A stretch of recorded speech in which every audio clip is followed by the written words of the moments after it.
বলে, কিরে সুগা, আজ তো তোর বিয়ে, তবু তোর মুখে হাসি নেই কেন? আজ তো একটু আনন্দ করতে পারিস।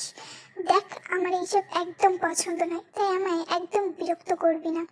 বেশ কিছুক্ষণের মধ্যে সুগা আর জিমিনের বিয়েটা হয়ে যায়।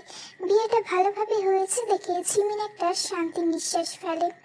পরের দিন সকালে যখন বিদায়ের সময় হয়, জিমিন তখন প্রচন্ড কান্নাকাটি করছিল তার বাবা মাকে জড়িয়ে ধরে। সুগা গাড়িতে বসে বসে এই সব লক্ষ্য করছিল এবং বিরক্ত হচ্ছিল, আর মনে মনে বলছিল, এতই যখন কষ্ট বাবা মাকে ছাড়ার, তাহলে বিয়েটা করার কি দরকার ছিল। তারপর তারা বাড়ি চলে আসে। বিকেলবেলায় জিমিন ও তার শাশুড়ি জিন বসে বসে গল্প করছিল। ঠিক তখনই তাদের কাজের মাসি এসে বলে, সুগাকে বাড়িতে কোথাও খুঁজে পাওয়া যাচ্ছে না, এমনকি তার ব্যাগটাও নেই। এই কথা শুনে সবাই অবাক হয়ে যায়। বিকেল পেরিয়ে রাত হয়ে যায়, তবুও সুগাকে কোথাও খুঁজে পাওয়া যায়নি। আরিম সুগার সাথে যোগাযোগ করার অনেক চেষ্টা করেছে, কিন্তু পায়নি। ইতিমধ্যে জিমিনের বাবা মা আর ছোট বোন তে সেখানে চলে আসে। জিমিন বিকেল থেকেই পাথরের মতো একই জায়গায় বসে আছে। জিন তো কান্নায় ভেঙে পড়েছে।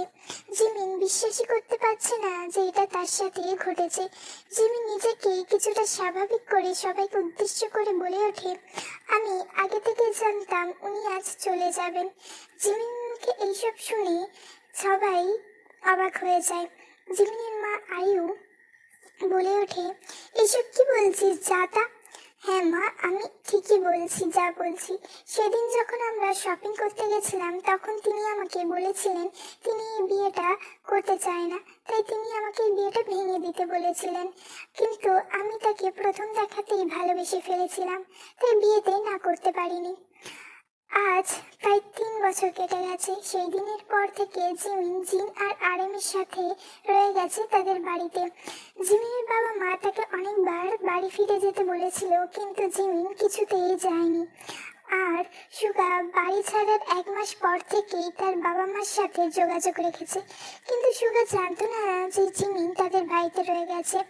একদিন জিন ভিডিও কলে সুগার সাথে কথা বলছিল।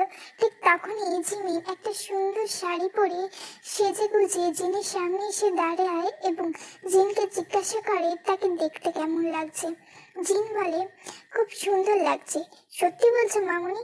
হ্যাঁ রে, সত্যি বলছি। তারপর জিমিন ঘড়ির দিকে তাকিয়ে দেখে অনেক দেরি হয়ে গেছে।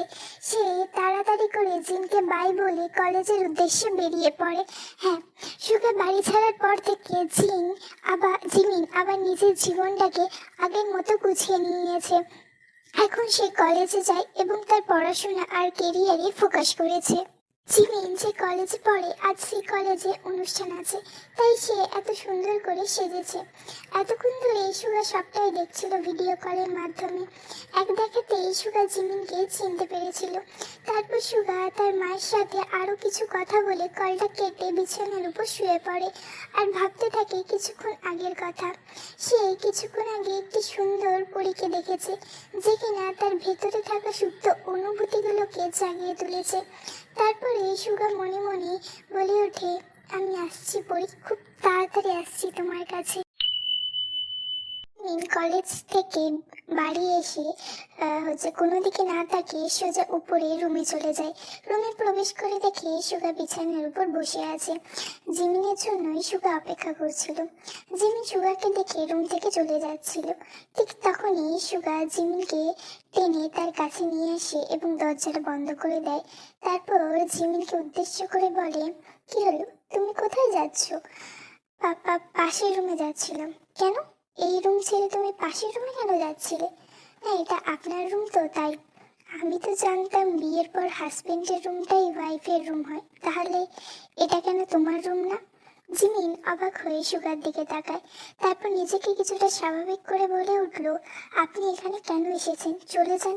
এই বলে সে দৌড়ে পাশের রুমে চলে যায় এবং দরজাটা বন্ধ করে কাঁদতে শুরু করে এবং মনে মনে বলে, আপনি কেন আবার ফিরে এসেছেন আমার জীবনে?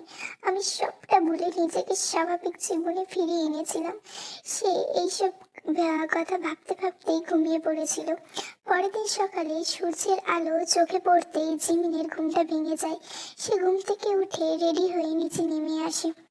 কোনো দিকে না তাকিয়ে চুপচাপ খাবার খেতে বসে।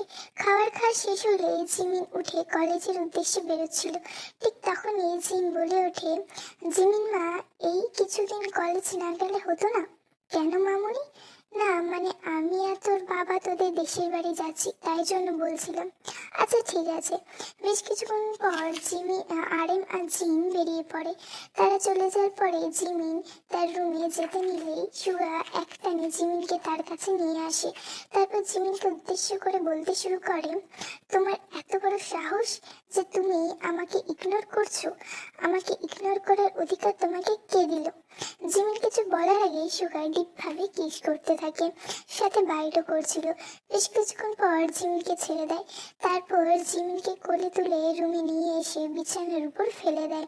তারপর সুগা রুমে দরজাটা বন্ধ করে এসে জিমিনের উপর উঠে পড়ে এবং জিমিনের গলায় জোরে জোরে বাইট করতে থাকে।